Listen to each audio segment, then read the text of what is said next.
I'm delighted that Magdalena's joined us. She's a graduate of Adam Mickiewicz University in Poznan, Poland. She's a lecturer and instructor at the WSB Merita University in Poznan.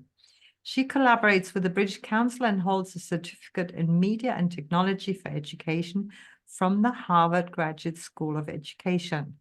She's also a teacher trainer, author, and international conference speaker. Her current research interests include AI, technology-enhanced learning, global skills, creative language learning, and methodologies of teaching foreign languages to immigrants and refugee students. Thank you for joining us. Oh, voice is gone again. Oh, okay. Strange. Yeah, okay.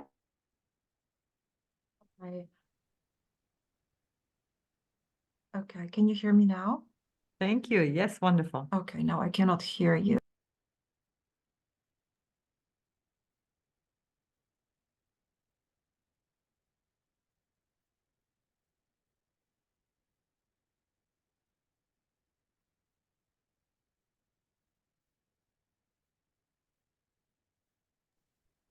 Sorry. Can you hear me now? No. That sound keeps coming and going, I'm afraid. Okay.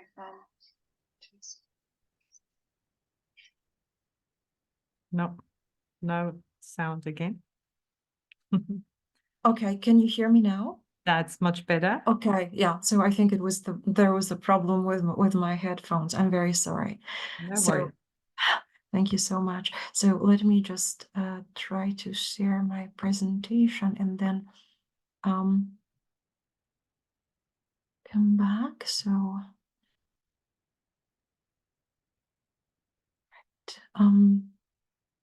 now I'll try to see if it works.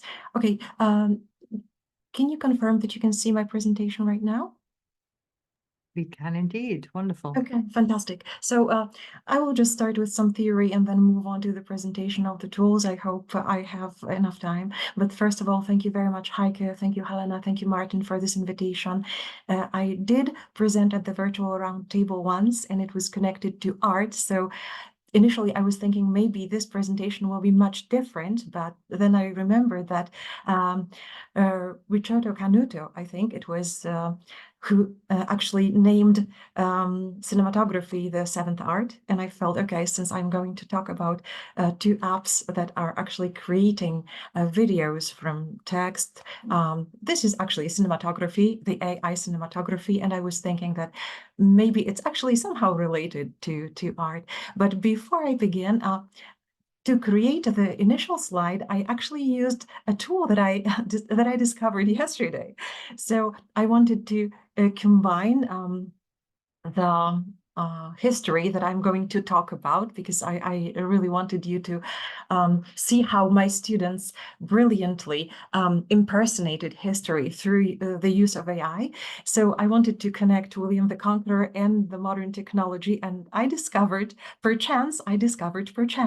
So I'm not sure if jumping all over the place is a very good idea, but I really want you to see this tool. And right now, I think that I may just show it to you, and I hope you can see it on my screen. Let me just, okay, maybe Yes. just, yeah. Yeah. Okay, I hope you can see some of it, at least. That's what I'm trying to do, like jumping all over the place. So I discovered it's very simple. It's free. You don't need to sign up. So I just want to, this is the bonus for those of you who are here. You can just provide it with a description. And I said, okay, William the Conqueror sitting at a laptop. And, you saw the image, and I hope you will see it again. So you can also add some anti-description here, which is optional. I didn't do it, so I don't know how it works, but it's nice if you don't want something in your image. You can also select the style here. So I selected cinematic, but you have a ton of options here, and you feel free to experiment. Okay, now I just clicked something. Okay, Okay, right. But anyhow, as for the shape, you can see the portraits, the square, the landscape, and you can generate as many as 15 images. So as you can see, a very simple one doesn't require sign up, and it's sort of, highly recommended. And now let me just come back to my presentation and just make this sharing a little bit more limited, because I really don't want you to be bothered with all the unnecessary information around, and also with my comments here. And then I will come back to the presentation of the tools. So just some background. I hope you can see the context here. These are my 29 sophomore students, English philology students, learning English at a very advanced level. But the activities that I'm going to sort of introduce can be adopted to any level according to your needs. So here we have 25 females, maybe in the photos that are not, but in this class there are 25 females and 4 males. We are the WSB Merito University, and it's we are a group of state-recognized private universities in Poland. We have branches in 10 Polish cities, and we are the largest possibly group of business schools in Poland. And here you can see this was my English philology, culture and history of English-speaking countries class. So I really wanted my students to enjoy history, because sometimes, it's not relatable. Students are not quite sure, okay, this is old. This is something that sort of, I'm not interested in that. So I really wanted them to feel that this can be made contemporary, and AI helped a lot. So the task was revealed step by step. I wanted my students, first of all, to create an interview with a historical figure using ChatGPT according to my prompt, but they were free to modify the prompt. So I said, okay, maybe you can use the prompt, create an interview between a 21st century college student and somebody about some historical fact, and adopt appropriate styles of speech and mention important dates related to the fact. So I said, okay, feel free to use this prompt and select a person and then select a historical fact. But as I think it was Paul who mentioned that we really have to be careful and we have to check the accuracy. I also told my students, okay, do not blindly follow AI's suggestions, but also use your own critical thinking and also double check everything. So they created the interviews. Then I showed them the 2 own examples of the usage of AI video generating platforms, and these were Fliki and inVideo. And I encouraged my students to transform their videos using one of the 2 platforms. Among others, they created interviews with Queen Elizabeth II on redressing colonial sins, and also an interview with Neil Armstrong on his landing on the moon. And the follow-up was, I really wanted them to think critically, but also, to do this meta learning. So I asked them, there were some surveys on the effectiveness and attractiveness of generative AI, and they were qualitative and quantitative. I won't bore you with that, but anyhow, the first, in this screen, you can see an example of one student ChatGPT generated interview. I think it was with Queen Elizabeth. And here you can see after the surveys, there was some feedback collected. So you can see that what they liked about this part where they created the interviews, is first of all the possibility to make such an interview with an already deceased person. And they said that it was like going back in time. And if they created the interview with the Queen, they said they liked the way it made the Queen talk, as if she wrote the interview herself, or it really got into the role of Queen Elizabeth or any other person. So they also liked how it sort of imitated the way somebody would speak. It was not 100% accurate again, but you will see in the examples soon that it was pretty nice. And then some disadvantages, what they didn't like about this part, about the ChatGPT generated interviews with this historical person, they felt that some of it might have been monotonous or too general at times, or also some repetitions. They spotted there's some similar sentences or similar words were used across groups. So ChatGPT seemed to sort of generate similar answers. And also, they spotted that it didn't understand certain words the way a real person does. That's what they said. And what is interesting here, I think, and maybe interesting for everyone who's a teacher, is that in the survey, when I asked them about their subjective impressions on the attractiveness and efficacy of such tools, 100% of them, they were likely to recommend ChatGPT for academic purposes.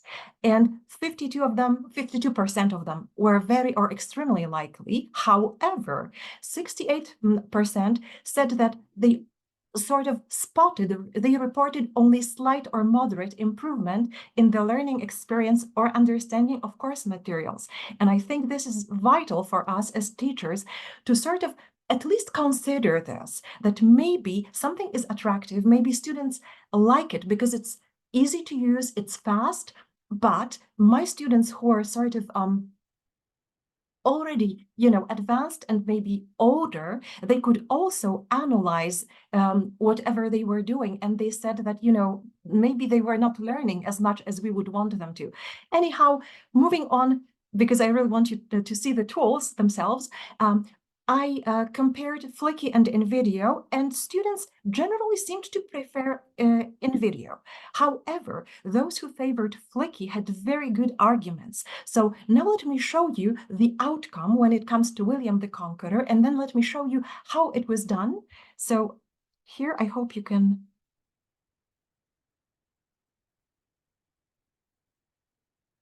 Can you hear the sound, or... I'm afraid not. No, Oh, you may have to. Right. Okay. So let me share stop screen. sharing. Yeah, let me stop sharing and let me see if I can share the sound. Okay. Sorry about that. I hope now it will be better. Just tell me if... Can you share some insights in? Is it better? Yes. Oh, okay. Fantastic. I'm very sorry about this, but hopefully. Thank you for taking the time to speak with me. Can you share some insights into? Sorry. Okay. One more time, maybe. Good day, William. Thank you for taking the time to speak with me. Can you share some insights into your conquest of England in the 11th century? Greetings. In 1066, I, William, Duke of Normandy, embarked upon the conquest that altered the course of English history. The Battle of Hastings, fought on October 14, 1066, was pivotal in my claim to the English throne. Fascinating. How did you prepare for such a significant undertaking, and what motivated you to claim the English crown? The motivation lay in my kinship to Edward the Confessor and his alleged promise of succession. The preparations were meticulous, a fleet constructed, alliances secured, and a Norman army trained for the campaign. Okay, so there is no need for you to just watch all of it, but I hope you got the idea. And I'm sorry, I'm not showing you my presentation because I wanted to see everything that's going on around. So you sort of saw the raw slide, but I think that you got the idea. So when it comes to Fliki, you can see that there are the payment plans. So there is this free option, and I'm using this, and I really want to stress it because also when I'm presenting the possibilities for you, you may want to know that these are just the free possibilities, and the standard and the premium, actually, they offer you much more. And this is maybe the more expensive of the two options. Now let me show you a brief excerpt from inVideo before we move on to the discussion. And here, I think at first sight, what you can see is the very large watermarks, and they worsen, they worsen the quality and watchability of the videos. But of course, this is the free plan again. Good day, William. Thank you for taking the time to speak with me. Can you share some insights into your conquest of England in the 11th century? Greetings. In 1066, I, William, Duke of Normandy, embarked upon the conquest that altered the course of English history. The Battle of Hastings, fought on October 14, 1066, was pivotal in my claim to the English throne. The motivation lay in my kinship to Edward the Confessor and his alleged promise of succession. The preparations were meticulous. A fleet constructed, alliances secured, and a Norman army trained for the campaign. So you got the taste of both of them. I hope you got the idea as well. And now as for the payment plans here, you can see that this inVideo payment plan is cheaper, so more affordable. And I think it's worthwhile if you're planning on using one of them to just consider, and if you're planning on using inVideo, just to consider maybe a paid plan, because the watermarks can be quite annoying.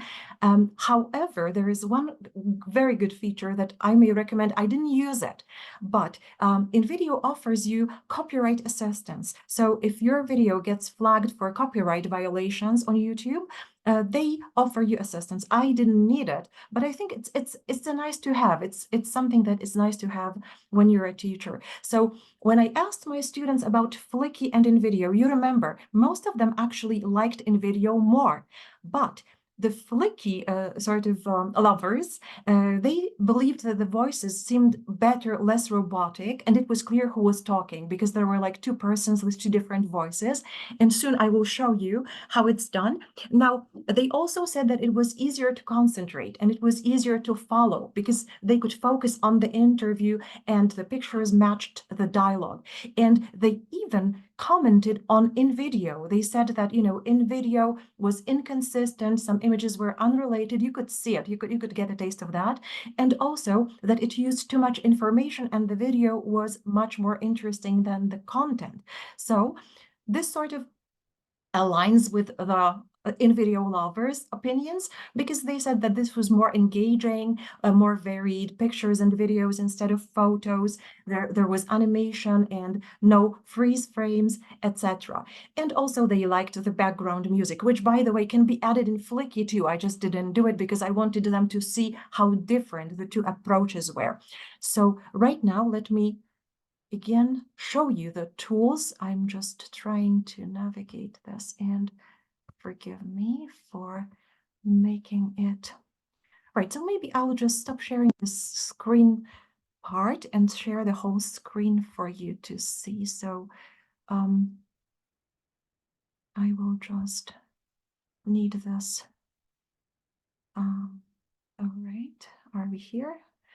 I think we are here. I hope you can see my my screen now. So I already prepared this file. Usually you would just click on a new file and you would create it, but I already created it for the sake of brevity and for the sake of our presentation. So when I click here, what you can see is basically what is available to you in this free plan. So you can choose this background audio. I didn't do it, but then when you click on this scene, okay, you can see that you can actually choose an audio file. You can choose your media here. So there is a stock library, there is my library, there is generate, there is favorites, but unfortunately this is only for the people who pay.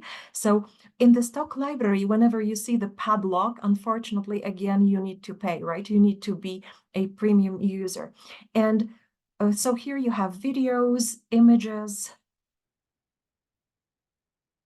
GIFs, stickers. You can use all that, and you can also search for more. There's my library with our favorite William the Conqueror. And by the way, I hope you can see this pop up, and you can see William the Conqueror, the one that I used. He's the one on the left. And okay, I'm sorry, something pinged. Yeah. All right, okay, so yeah, so here we have William the Conqueror, and he was actually created because I used this generate option, an AI image, and my students didn't appreciate this image because it sort of had a very weird eye. And one of the reasons why I liked Perchance that I showed at the very beginning was that actually even the hands looked very natural, and it's always very hard for AI to actually do it in a natural way. I mean, depict hands in a natural way. So here, William had a problem with his eye, but still, my students notice it. So here you can start writing the text. Of course, you can also copy and paste the text, and the voiceover. This is very nice because you can select the voiceover. Again, unfortunately, I mean, you can select the dialect. So you see a million dialects here, which I think is very nice. You can select the language here. You can select the gender here. But unfortunately, again, you know, whatever is in gray, you have to upgrade your plan to use this voice. Still quite a nice voice selection.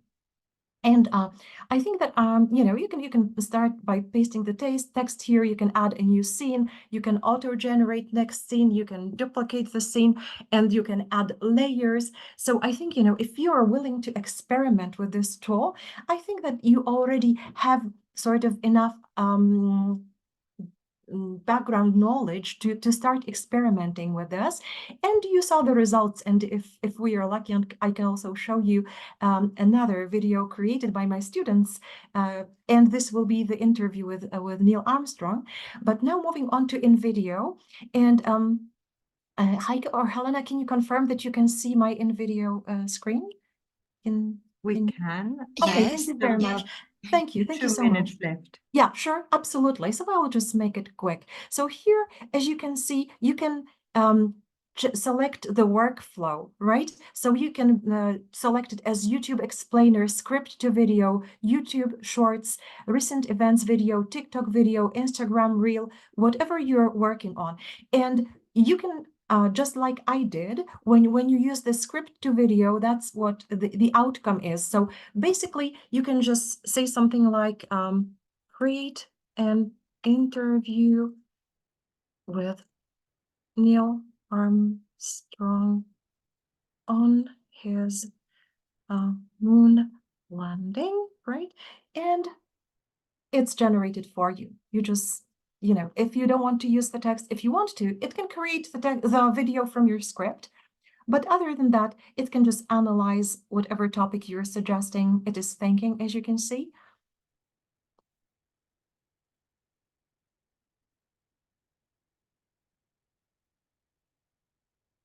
Preparing.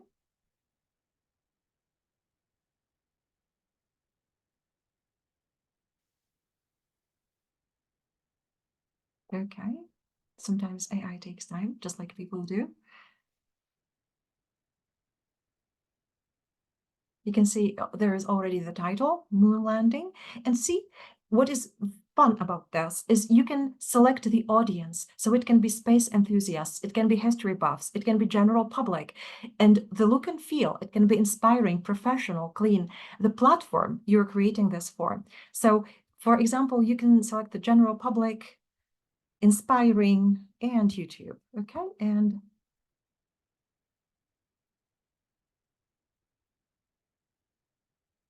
it's just literally done for you, and it can be an advantage or a disadvantage.